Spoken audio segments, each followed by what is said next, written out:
If you feel like your money disappears every month, it's not your income. It's your habits. Let me show you simple habits that can literally save you thousands of dollars. Track every dollar. If you don't know where your money is going, you can't control it. Use an app or just write it down daily. Want to buy something? Wait 24 hours. Most of the time, you won't even want it anymore.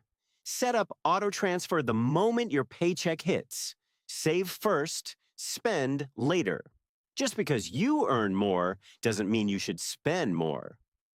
Upgrade your savings, not your lifestyle. Swiping cards feels painless, but cash makes you feel every dollar you spend. Check your bank statement right now. You're probably paying for things you don't even use. That $15 meal every day, that's over $5,000 a year. Cheap things break, and you keep buying again. Quality saves money long term. Saving becomes easier when you have a purpose, like a house, car, or financial freedom.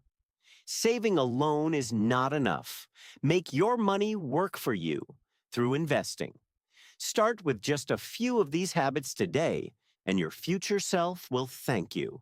Follow for more simple money tips.